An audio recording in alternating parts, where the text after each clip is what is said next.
Nah, saya setuju dengan Menteri Keuangan yang baru. Mudah-mudahan Pak Purbaya itu sehat ya. Karena ngapa? Kata Pak Purbaya, harga keekonomian bensin Pertalite itu cuma 5.600. Geger ini Indonesia ini, Pak. Beli Pertalite berapa sekarang? 10.000. Takut rakyat kan? Harga keekonomian tabung 3 kg itu cuma 14.000. Harga tabung gas berapa? Tuh, panik pernah Pertamina, bener aja. Ini Menteri Keuangan terkeren ini. Coba tepuk tangan dulu, biar Pak Purbaya nonton ini. Ini Menteri Keuangan terkeren loh.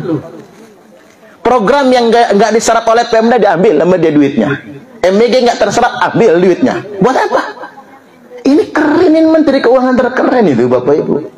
Benar-benar buat rakyat. Dan dia marah, mengkritik. Mengapa Pertamina tidak bikin kilang baru? Pertamina nggak bikin kilang baru, tapi beli minyak ke Singapura. Coba pakai logika. Ngambil minyaknya di mana? Indonesia kan? Singapura nggak punya minyak bumi itu nggak punya. Indonesia ngeruk minyaknya, sedot minyaknya, kirim ke Singapura, diproduksi di Singapura, Singapura jual ke kita. Ini goblok apa goblok kira-kira? Itu Pak Purbaya bongkar loh. Makanya saya setuju banget sama Pak Purbaya itu. Bener aja. Ini mencerahkan ini.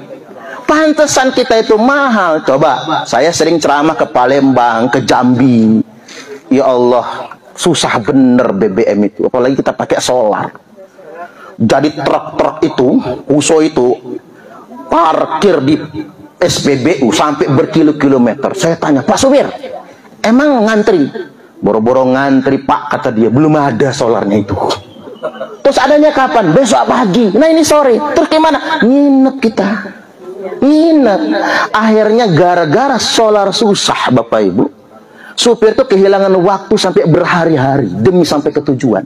Biaya membengkak menjadi mahal. Sedangkan di bawah bumi tempat dia parkir, kita pijak itu Sumatera Selatan sampai Jambi itu minyak bumi semua. Lah kemana minyak itu? Dikirim ke Singapura. Lalu kita beli lagi dari Singapura.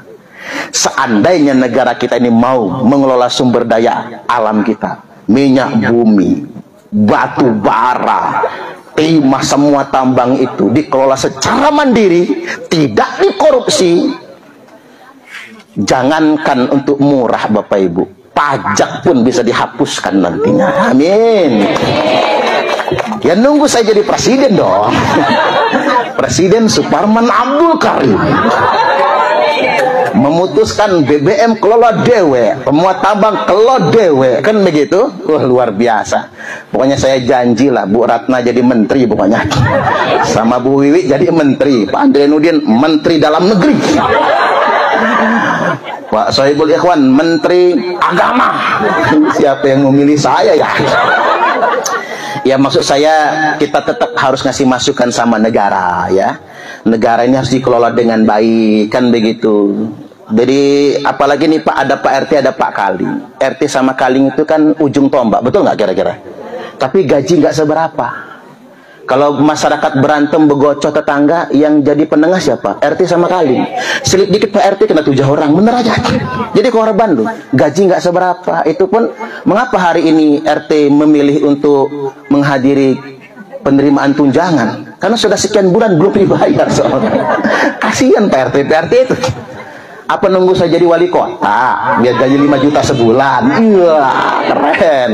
Artinya negara kita ini kaya, jauh lebih kaya daripada Singapura. Bayangkan Singapura yang sejengkal saja nggak punya sawah, harga beras lebih murah daripada beras di Indonesia. Nah ini pelajaran buat kita semua.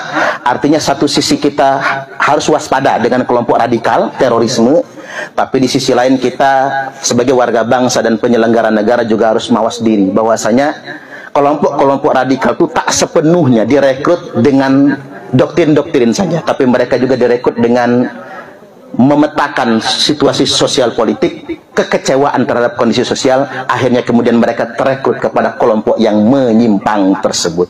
Baik, kesimpulannya apa yang saya sampaikan pada kesempatan kali ini, apapun cara orang ngajak kita, Kalau itu salah harus dihindari Bapak Ibu. Karena menolong Palestina tidak bisa pakai tangan kita, tapi menolong Palestina harus pakai tangan negara. Kita sudah bangga kemarin Pak Presiden Prabowo pidato di PBB yang dengan begitu beraninya. Kita semua mengapresiasi. Dan Indonesia dari dulu sampai sekarang tetap konsisten mendukung kemerdekaan Palestina.